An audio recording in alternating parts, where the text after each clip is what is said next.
people are working hard to tear down the institutions around public education. It is really clear. Right now, tonight at 5, that's JCPS Superintendent Marty Pollio, the retiring superintendent, at his final State of the District address today, calling out both state and federal lawmakers, saying they continue to attack public schools. It's our top story we've been following closely. Hello, everybody. Thanks for joining us. I'm Doug Proffitt. And I'm Shay McAllister. This comes as Kentucky Republicans in Frankfort consider changes to JCPS, like splitting the district and taking control of individual schools. Isaiah Kim Martinez is following every development here. So Isaiah, Pollio talked about the proposed budget cuts in Washington. What did that have to do with today? Well, Shay, Doug, obviously that's gotten the attention of not just the folks in D.C., but folks right here in Louisville. Marty Pollio is concerned over the potential trillion-dollar slashes to spending in D.C., an effort led by House Republicans there. He says it'll really hurt high-poverty districts like JCPS. I also asked the superintendent about the risk of losing millions of dollars in federal funding if they don't comply with orders from the U.S. Department of Education on DEI. Does DEP go away? Yeah, we haven't made any decisions on that yet at this point. I mean, clearly, there is a dispute about what that specifically means in law, and so having lawyers review that, I mean, having that anything like that in 2 weeks is something that just I don't believe is possible. School districts like JCPS have until Friday to purge DEI programs and policies as directed by the feds. For JCPS, that could point to their Office of Diversity, Equity, and Poverty. When I said DEP there, that's what I was referencing. It's existed since the 1980s. It doesn't appear the district, though, plans to make any overhauls, at least not yet. Of course, I also asked Pollio about Kentucky Republicans sort of renewing their effort, split the district, state takeover of individual schools. It's sort of all been proposed. We'll have more from him as well as the Senate president here coming up at 6 o'clock. Is that why they feel they may have a case? They call it DEP, goes back to the 80s. The feds are looking at DEI. It's been around for so long. It was actually something that kind of came post-consolidation of schools, Doug. I mean, it's very much has seen as a program that has worked for them for many years. So they feel like that's sort of their argument. Like, this is not this sort of flashpoint DEI we've seen in recent years. This is what we've been doing for decades to make sure there is equality among students, especially those who come from the toughest backgrounds. All right, thank you, Isaiah. And of course, Marty Pollio turning it over to the next superintendent. Yep, their absolutely. problem to deal with. All right, thank you. More from JCPS last night on the WHAS11 night team at 11. We covered the JCPS school board. They are moving ahead with their search for Marty Pollio's replacement after receiving results from the community survey. We learned yesterday that most of the respondents have been parents who say the most important qualities for Marty Pollio's replacement would be a focus on academic achievement and student behavior in the classroom. The board meeting concluded with the approved purchase of 2 properties on Terry Road for construction of the new Grace M. James Academy of Excellence.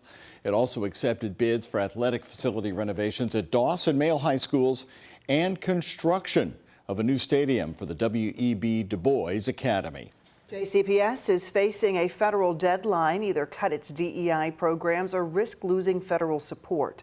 The U.S. Department of Education says any institutions receiving federal funds must dismantle those programs by this Friday. Now, JCPS is working to determine if their diversity, equity, and poverty division would be included. The district has been using the program for 41 years. The JCPS board said its legal counsel is reviewing that order. Well, where do you stand on cell phone use for your child and using them right in the schools? JCPS is now rethinking its policy on cell phone use in the schools. The district's current policy states that cell phones cannot be used during any instruction, but Fern Creek High School, you may not know this, is already cell phone free, having students place their phones in a pouch at the start of the school day there at Fern Creek. The principal said nearly half of the students report learning improvements under their new policy. But concerns were raised regarding the parents' ability to reach their kids and how this would be implemented. Marty Pollio recommended the board have a proposal on cell phone policy ready by May to potentially take effect in August. A similar effort is happening on a statewide level right now to ban cell phones inside the classroom. House Bill 208 aims to forbid the use of phones among K-12 students across the Commonwealth unless there is an emergency. That would also include the ban of social media use among students unless permitted by a teacher for instruction. Lawmakers behind the legislation says this effort goes beyond education. Since 2012, the rate of suicide among teenage girls in the United States has doubled. We're doing this for academic reasons, obviously, but we're also doing this to improve mental health issues. We have cyberbullying. People feel pressured to be liked.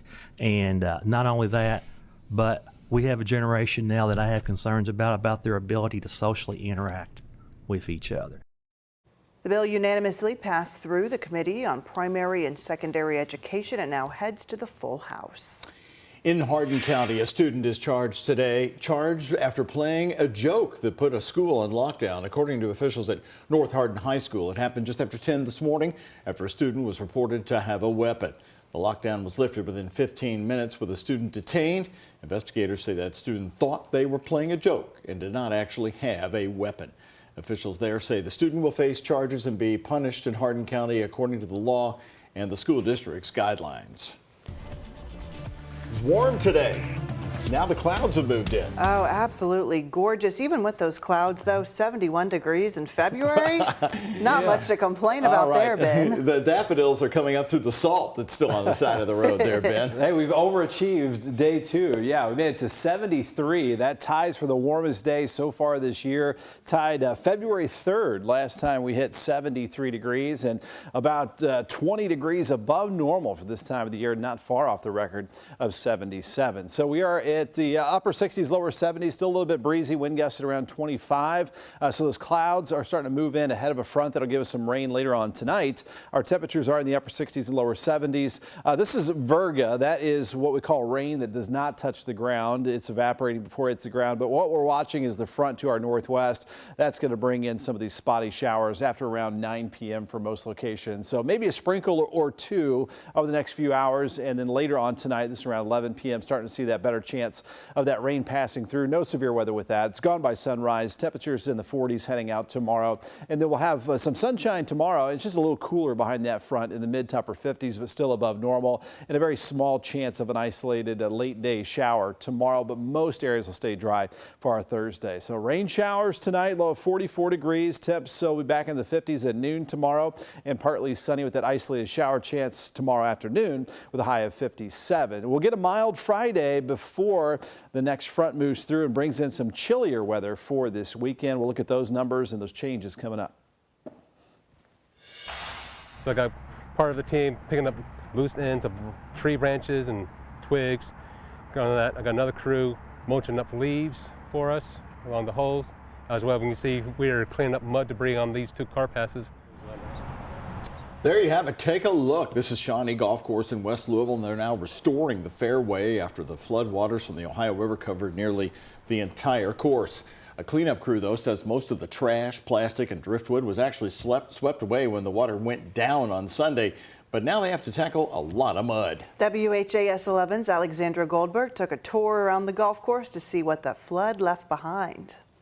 The Sky 11 drone soaring over the Shawnee Golf Course last week, nearly 80% of it underwater. If you didn't know any better, you wouldn't know that this was covered in water last week. 1 week later, the Ohio River floodwaters have completely receded. And this was all covered in water. Everything from what you can see. Assistant golf professional Matt Riggs took WHAS 11 on the fairway to see the aftermath. There's not a whole lot of debris or soot everywhere.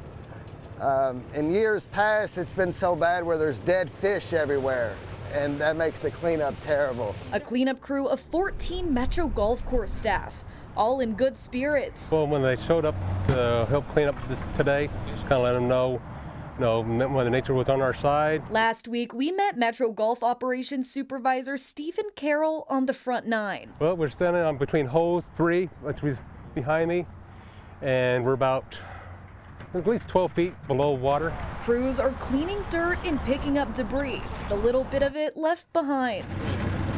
Well, since the water level dropped so quickly for us, that's why we have very little debris, very little cleanup, so it's going to be easier for us.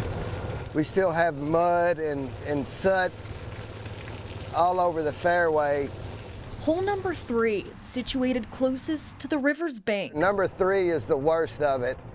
That's the lowest point of the course. Riggs said that these flood events create a loss in revenue, especially over the last 2 months with Louisville's severe winter weather. But he said the back 9 holes will be open this weekend, the entire course open next week. There's no preparation. We can't stop the river from coming up. We just kind of deal with it as it comes and hope for the best. As they anticipate more flooding until the beginning of May, Riggs says the course will just have to do what they've done for the past 100 years. Shovel up the mud when the Ohio spills over. In Louisville, Alexandra Goldberg, WHAS11 on your side. And Shawnee Golf Course will be bringing in special equipment to remove the caked-on mud. The course is expected to be completely restored as quick as next week. Right here, happening new today, the Commonwealth's Attorney's Office in Jefferson County says they are overloaded with cases. According to that office today, they have 44 prosecutors and more than 2,500 cases. That's on average 56 cases per single prosecutor in Louisville. Today, the Commonwealth's Attorney's Office laying out their priorities for 2025. The new initiative is called Grace in the Community, focusing on gun violence, road safety, abuse and drugs, community and education. The office also wants to crack down on repeat offenders who still pose a threat to the community. We need to deal with those who have been in the system before and somehow is out of the system again. And they need to be behind bars. We still have a lot of work to do, but that is where we have really been focused and lasered on as we move forward working for our community. Commonwealth's attorney also wants to go to more schools and help take a proactive approach towards crime prevention among minors.